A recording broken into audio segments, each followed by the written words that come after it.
नमस्कार दोस्तों, एसकेसी एडिटेक में आप सभी का हार्दिक स्वागत है। इस चैनल पे आपको करंट अफेयर्स से जुड़े हुए टॉपिक्स के साथ ही प्रतियोगी परीक्षाओं जैसे संघ लोक सेवा आयोग यूपीएससी व राज्य लोक सेवा आयोग जैसे यूपीपीएससी, एमपीपीएससी, बीपीएससी, एचपीएससी आदि प्रतियोगी परीक्षाओं से जुड़ा हुआ स्टडी मटेरियल मिलेगा।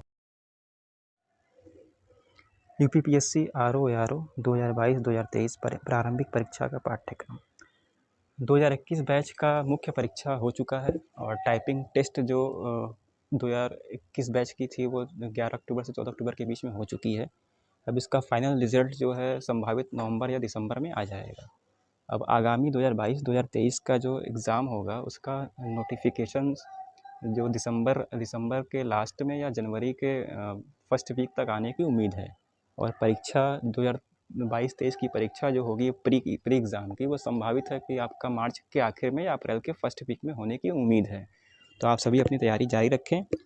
आइए हम लोग चर्चा करते हैं इस प्रारंभिक परीक्षा का पाठ्यक्रम को।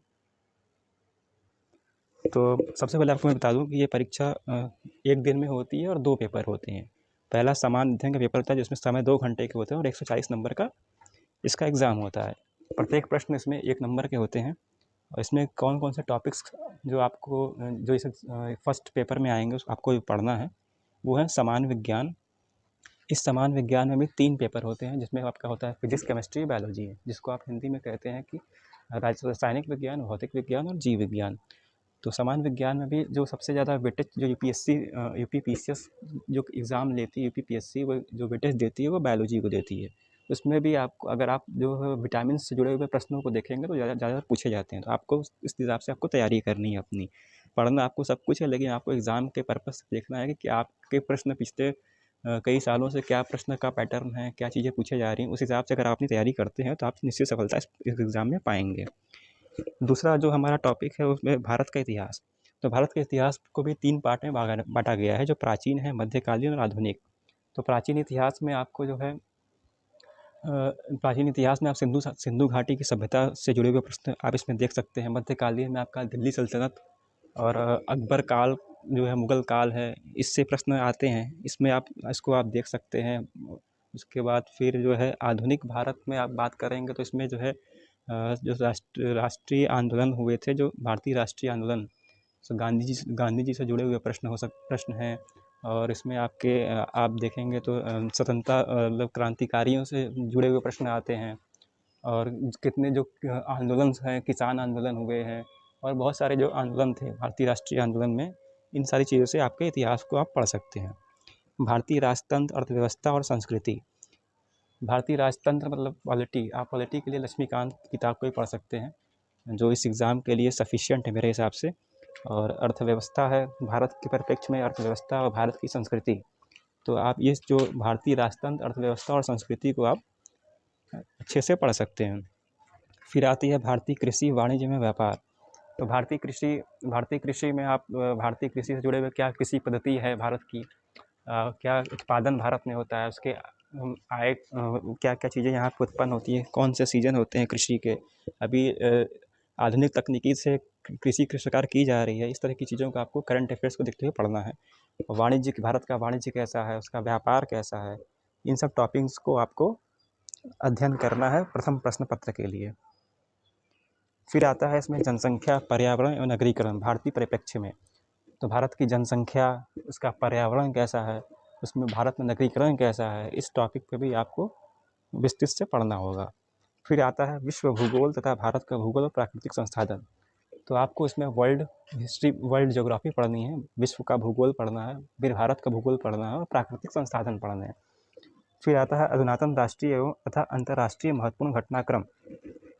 अब इसमें आपको करंट अफेयर्स पढ़ने हैं। करंट अफेयर्स में भी आपको जो राष्ट्रीय जो है आपके जो घटनाक्रम हुए हैं आपके 5-6 महीने पहले एग्ज़ाम से, आप 6 महीने पहले के भी करंट अफेयर्स को अगर आप पढ़ते हैं तो आप बहुत सारे प्रश्नों को हल कर ले जाएंगे। जो भी अंतर्राष्ट्रीय महत्वपूर्ण घटनाक्रम हुए हैं 6 महीने के भीतर आप उसको पढ़ सकते हैं। उसके बाद सामान्य बौद्धिक क्षमता, जिसमें रीजनिंग और मैथ के कुछ सवाल आते हैं, जिसमें नंबर सिस्टम से सवाल आते हैं, कुछ कैलेंडर बेस से रिलेटेड सवाल आते हैं, उनको भी आप कर सकते हैं। उसके बाद इस प्रथम प्रश्न पत्र में आता है जो आखिरी टॉपिक आपका है, उत्तर प्रदेश की शिक्षा, संस्कृति, कृषि, उद्योग, व्यापार एवं रहन सहन और सामाजिक प्रथाओं के संबंध में विशिष्ट जानकारी।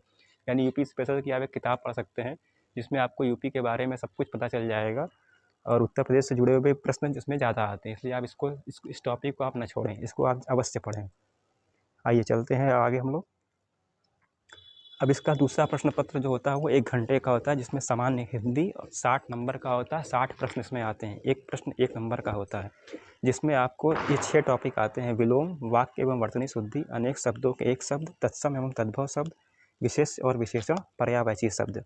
जो प्रत्येक जो है 10-10 शब्द सब में से आते हैं और 1-1 मार्क्स के सब में होते हैं।